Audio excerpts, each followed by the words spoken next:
Välkommen till Island。欧洲面积最大的冰盖，200多座火山，随处可见的瀑布溪流，只有夏天才开放的广袤腹地。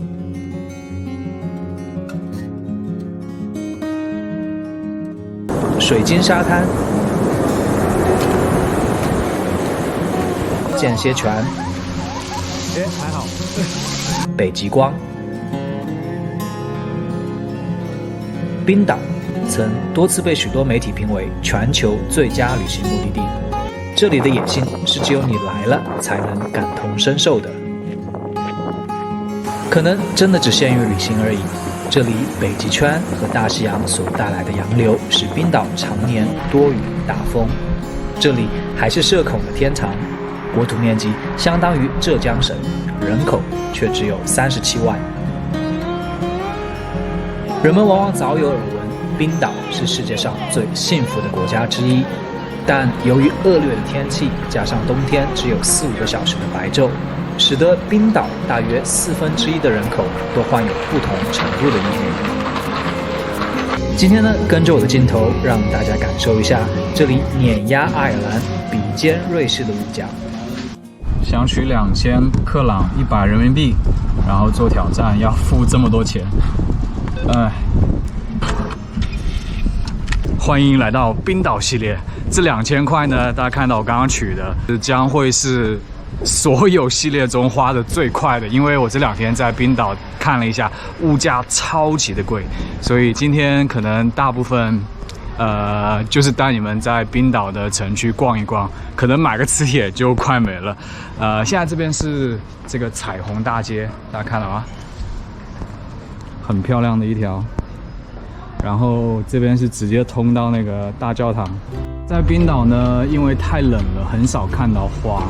这个花园是我这2天看到最多的花，而且因为这边天气很适合这个苔藓，它来可以有机会摸一摸，非常舒服，非常软。冰岛的人口呢，大概是30多万。大家看，今天是周一，街道基本上都是空的，好空啊！然后我听导游讲，这边其实最近的人口在暴增，就增长得非常快，很多移民来这边。给大家看一下在市中心的房子，他们的小花园是怎么样的。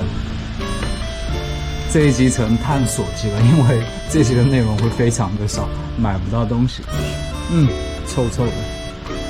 然后一个这样的小花园，然后这边都是别人的后院，这边也是。市中心的房子就非常的旧。哎呦，还有一个性感的雕塑。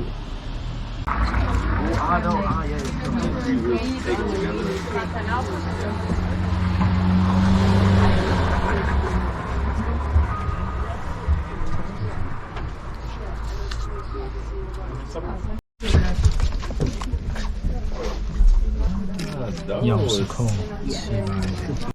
这家店很多卖那种毛的，像这个多少钱？6050。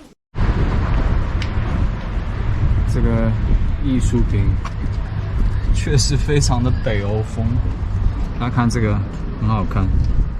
现在这条街呢，就是应该是最有名的这条街，彩虹大道也是这边一直往那边走过去。然后给大家看一下这边都卖些什么，基本上都是旅游的礼品店啊。看这边可以看，还有磁铁。这边便宜点，3个都4。这个是那种有火山岩的感觉。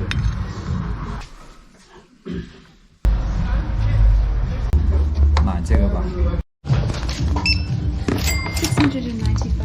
这个。大家看，冰岛的硬币都是有印动物的，看这个是鱼，然后这是海豚。我现在就在琢磨，这2000克朗的话，买个磁铁刚刚去掉695，剩下的要买什么？我现在在琢磨，所以我货比三家一下，看一下，继续走。这个花园呢，是我这几天看到的最别致的花园。本来那个东西还会转的，然后你看，有点像那种小，你看，大家看，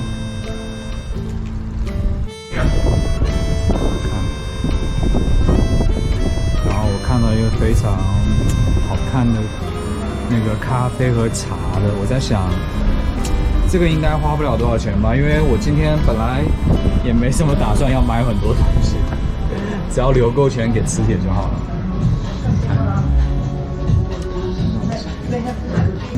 可以来一个咖啡。Hello. Can I have a cup of coffee, please? Yes. For here, please. Only one coffee? Yeah, only one coffee. That's all I need for the morning. I agree with you. I'm the same. Yeah. Feel free. Here's like coffee, cups, milk, sugar. So I fill by myself, right? Yes. Okay. And you can also have a little refill because like the cups are really small. Okay. So I don't mind. Okay. Thank you very much. Thank you. Where's your waffles? You said I can have a bit of what? Waffles? Refill. Where's like, waffle? No, you can have like. You mean refill? Yeah. Oh, okay. I thought you said waffles like biscuits.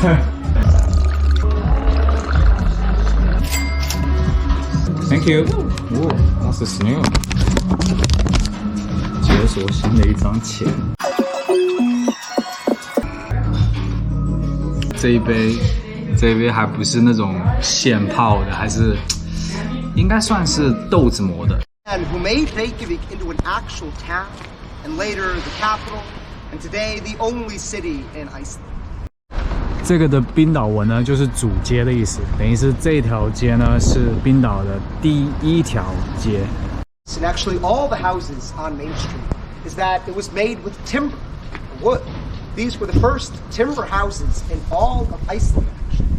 And the reason nobody did timber houses anywhere in the whole country before this was very simple.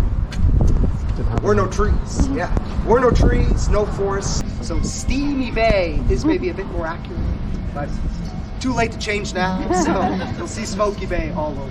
And these pipes were added in because we're supposed to have steam rising up from hot water underneath here. So steam coming up and giving you the total picture of Steamy Bay. But we had to turn them off during COVID. They got really warm. So there were like always 2 locals here warming their hands, chit-chatting. Not very COVID friendly if everybody in Reykjavik touches them. So government turned it off and doesn't trust us with steam quite yet. So when you ask people, it's their neighborhood pool. So I grew up west part of downtown. Thank you. Thank you. That's my favorite one. 最后800克朗用完，然后我觉得这800克朗是我花的最值的，因为我非常推荐大家来这个走路，然后他会给你讲一些雷克雅维克的历史啊，有一个非常有意思的历史，他讲到就是说在冰岛呢，因为大家人太少，只有30多万，所以每一个人和每个人之间呢都有可能有血缘关系。然后他们这边有一个网站，你可以上去查，就说假如说你要在约会啊什么结婚的时候，你要查一下你和他是不是有血缘关系，一般都有，但是这边大概规定约定俗成，只要是在5代以外的话就可以。所以冰岛呢也是一个说在基因上有很多生出来的小孩有缺陷或者是有遗传的这种国家，就他会跟你讲非常多有意思的点，所以非常推荐大家来这个旅程。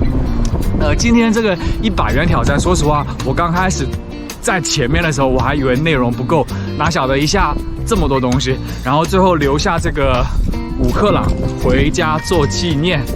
除去695克朗必买的磁铁和凑数的咖啡500克朗，最后花的这800克朗是属于自愿给小费的项目。谷歌上有很多，大家可以自行查询。大家看看这个面包的价格，你好。